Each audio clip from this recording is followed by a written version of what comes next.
Hello, everyone, and thank you for checking out this Q&A session with myself and Susan from the Clark County School District. My name is Zach Kosinski. I am the Coordinator of Employer Relations for the Career Services Center at Nevada State College. Today, we're going to talk a little bit about what it takes to become a teacher here in Clark County and a little bit about what makes CCSD a great place to work and special. And by the way, if you hear me say CCSD, that is the Clark County School District, just so everybody knows. So I'm just going to jump right into it. So Susan, why don't you go ahead and introduce yourself, give us your job title, and we'll start from there. Okay, so yeah, my name is Zerai. I am one of 4 recruitment specialists that work here at CCSD. I specifically recruit for elementary teachers. Yeah, I've been in this position, I want to say about 4 years, almost 4.5. Wow, time is flying. And that was pretty much it, right? My title, my name, how long I've been here. Yeah, pretty much. Awesome. And just so that I make sure I'm saying things right, is it Suzanne, you said? It's Suzanne, yeah. Sorry, gotcha. You're fine. You're totally fine. Got it. All right, so can you tell us a little bit about the Clark County School District and the mission of the organization? Yeah, absolutely. So Clark County School District is the 5th largest school district in the entire nation. So we're quite large. We have about 227 elementary schools, 59 middle schools, and 49 high schools. And I think the overarching theme here is to make CCSD the #1 place for kids. You know what I mean? I think we're very student oriented. We're very student focused. And in order to do that, we need to have highly qualified and well-equipped teachers. So that's pretty much it. Awesome. So how did you come to work at CCSD, and can you talk a little bit about the path that you took to get to your current position? Yeah, I came to work at CCSD. So I was born and raised here. I'm a native. I am a proud product of CCSD. I actually had graduated college and I had noticed that they had a position open in HR. I never really considered HR as like this, well-defining moment in my professional career, but it worked out that way. I loved the team when I interviewed. I really enjoyed the leadership that was going on. So I just kind of went for it, and I've been here ever since. That's how our careers happen sometimes. You just fall into it. Yeah. You don't end up. Yeah. So what sorts of opportunities are you able to offer our students and/or alumni? Students, like college students, yes, obviously. Yeah, our students and also recent graduates. Awesome. Yeah, I mean, I guess it really just varies.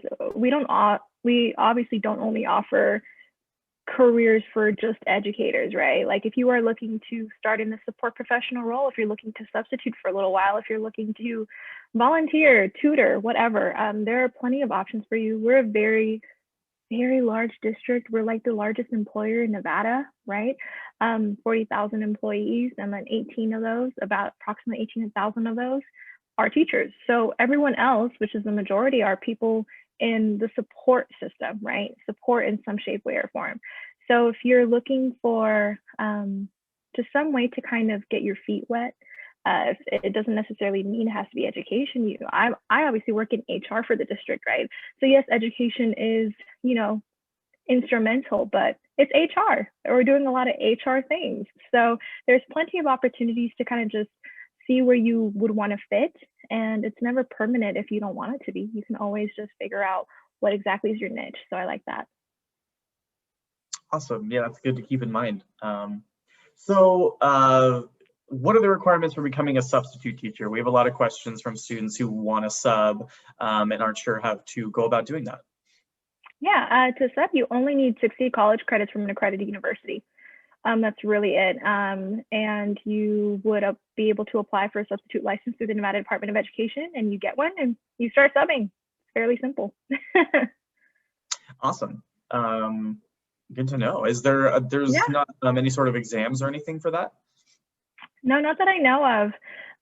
From what I understand is if you have the college credits, you can apply via our system, right, with CCSD, and you just have to make sure that you are able to obtain a substitute license from the state, and you can go ahead and start subbing. I think that's a great experience for people who are just trying to see what it's like to be in a classroom. Obviously, you'll never get like the full effect unless you are like a long-term sub, right? And that's still available to you too. So you can kind of see whether this is something that you really want to pursue as a long-term career. Now that I think about it, it's not on our list, but I know that this is a question that students generally ask. To become a sub, do you need any particular major for those units, or does it matter? No, it does not matter. Anyone can sub as long as you have those 60 college credits. And that's why I say it's such a good way for people to really see if this is something for them, because 60 college credits is what? It's your sophomore year, barely, right? You have time to switch a major. You have time to switch things up. You have time to say, hey, you know what? I really enjoy teaching. I think this is what I want to do. I'm going to do what I can to make sure I'm setting myself up for success. Awesome, that is great. So speaking of majors and things, how can people who don't have an education degree become teachers at CCSD? And then as a sort of follow-up, since I know you're going to lead into this anyway, but can you give us an overview of the ALTA program? Yeah, so exactly, they go hand in hand. I see what you did there. Perfect. So if you have a degree that's outside of education and you want to pursue a career in education, we have an incredible alternative route to licensure program that we offer at CCSD. It is 10 weeks, which is, I think, the shortest program that the state offers at all. I know a lot of other programs are like a year or months or whatever. So ours is 10 weeks. I believe it is $560, $500 going towards the tuition aspect of it, $60 going towards the background check. And within those 10 weeks, it's rigorous, right? You're gonna just slam all this information in 10 weeks and hopefully you retain it and do well. And then within those 10 weeks, you actually do complete 20 days of field experience, which would constitute as your student teaching. So it's a lot, but it's, I think, the best way to teach for us because we're teaching you how to teach our kids. So if there's any correlation to that, I think that would be the best route for someone who is trying to really become a great teacher, but just didn't go the traditional route. Gotcha, yeah, definitely. And just going back to the ALTA program, where do they take those classes? So what do you mean? Like, where do they do the training and all that stuff? Yeah, where does that program take place? Like, so it varies. It's actually handled through our employee onboarding system, so it's separate from us. But from what I understand, it takes up about a few hours on a weekday after office hours, right? So if you do have a day job, you know, it's still possible to do it. And then it takes up a Saturday, if I'm not mistaken. So a full Saturday for 10 weeks, and then also a couple hours, maybe like on a weekday after like 5 p.m. or something. And so your field experience, obviously your student teaching would be taking place in the classroom with the mentor teacher and a facilitator, making sure that everything is going according to the plan that you guys have cultivated together. Awesome. Okay, good to know. Yeah. So as far as candidates that you're hiring, what do you look for in a great candidate and a great teacher or whoever else you might be recruiting for? And what advice do you have for students who are interested in working at CCSD to sort of prepare to enter one of those roles? Yeah, okay, so obviously everyone's different, right? I mean, I know because I work where I'm seeking really great elementary teacher candidates, that may vary slightly than the higher grade levels, like the secondary levels, or whatever have you. So for me, the biggest thing that I do look for, obviously you do need to have the qualifications. Like let's not dismiss that. Like, yeah, you got to make sure that you're able to actually get your credentials and all that stuff because it's really primary. But outside of that, whenever I'm having a conversation with a potential candidate, I look for enthusiasm because I mean, these are young children, right? And they're gonna spend majority of their time with you. So are you excited? Are you excited to teach? Are you happy with where you're at? Are you looking forward to enriching young minds? Like, do you like your job?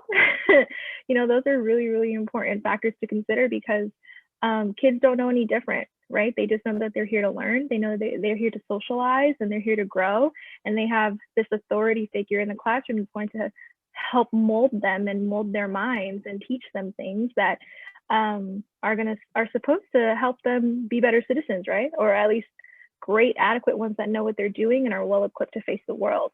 So I always look for enthusiasm. I look for dedication. You know, are you dedicated to this job? It's not an easy work. You know, teachers, they do a lot. I think, especially in this season, a lot of people, a lot of parents, a lot of community members are starting to realize teaching is not easy. You know, teachers have a very noble cause, and they do their part. So I always look for little things that show me this person cares. And because they care, they will do their best. And that's what I look for. So I would encourage candidates to study your craft, right? Make sure that you are always up to date on what's going on. Make sure that you are keeping up with what's new and what may be working in other classrooms. Ask questions. I love when candidates ask me questions because I'm like, this is totally, like, you should be interviewing me too. I'm clearly the only representative you have from this potential employer, right? I mean, if you're not asking me questions, I'm like, okay, either you've done like very, very thorough research and so you're just like super set on, which is great. Or you're just kind of going with the motions. And I'm like, okay, well, if you're just going with the motions, I mean, do you know what you want? Is this something that you are really looking forward to? You know, those are the kinds of things that run through my head. So I would really encourage candidates to be excited, because at the same time, you're also shopping for a job. Interviews go both ways, and be confident in what you're doing. You just spent X amount of years, preparing for this moment, because you just spent all this time and this money studying this thing. Own it. So that's what I would say. Yeah, that enthusiasm piece is a really big one. And that's also a piece of advice that I give to students that I don't think a lot of students realize is that, I've been on a few hiring committees, and I know that one thing that we always look for is enthusiasm. We want to see that you really want it, that you're excited to work in this field, you're excited to work with this employer at this school, or in this case at CCSD. Like we want to see that you're excited about it. We want to see enthusiasm, I guess, is the perfect word for it. So yeah, I would, and that comes down to asking questions too. That's why we always tell students that have 2 or 3 questions, because that shows that you want to know more, you're excited, you're ready to get started. So I just wanted to emphasize enthusiasm is really big. So if students are ready to apply, they know what they want to do, how do they apply, and is there a deadline? Yeah, so if you are ready to start working, you are ready to apply, you can visit our website at www.teach.vegas. Our website is kind of very encompassing. You can learn a lot about us. You can learn more about the programs that we offer, opportunities that we offer, and you can also access the application and create one. As far as deadlines go, at this very moment, we do still have a few positions that are for the current school year, but you must have a license already in place. You must possess a license in order to apply for those. So I would encourage everyone to start looking into positions for the upcoming school year, and those will start posting on February 8th. Oh, awesome. Good to know.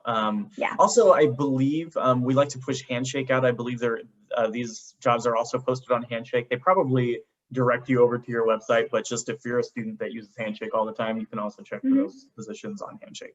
Yes. So I like to ask all of our employers this, because we want to get just your general just insight, So what is a piece of career or even just life advice that you wish someone would have told you when you were a student? Oh, that is a really good question. I must have missed that one when I read the questions there. I guess the piece of advice that I wish I had received that I would love to impart on others is just always keep your eye open for opportunities. You will find opportunities in the very smallest of places and the very largest of places. You will find opportunities in people. You will find opportunities in experiences. Take everything that you go through and apply that to what can make you better. That's what I would say. Yeah, and also just to piggyback off of that also, I don't think students realize that a lot of these experiences you're talking about, different opportunities, whether it be volunteering, extracurricular things, can all be things that you can also put on a resume. I'm always talking about, career readiness and all of that, and all of those opportunities, can make you a more enticing candidate to a recruiter. So definitely look for any opportunities that you can find. And as a student, they are there's a lot of them. That's the best, one Yes, of the best there things are. about being a student. There's a lot of people Mhm. who want to hire you, even if it's just for volunteering or internships or whatever it might be. So yeah, Mhm. keep your eyes open. So our last question here is, if they have additional questions and they want to reach out to you, how can they do that? Yeah, email. Email is my best friend. Email is my companion for life. You guys can totally email me, and if I don't know the answer, I will always, direct you to the person who does. You can email me at Zerai, so Z as in zebra, ERAIS, the number 1 at nv.ccsd.net.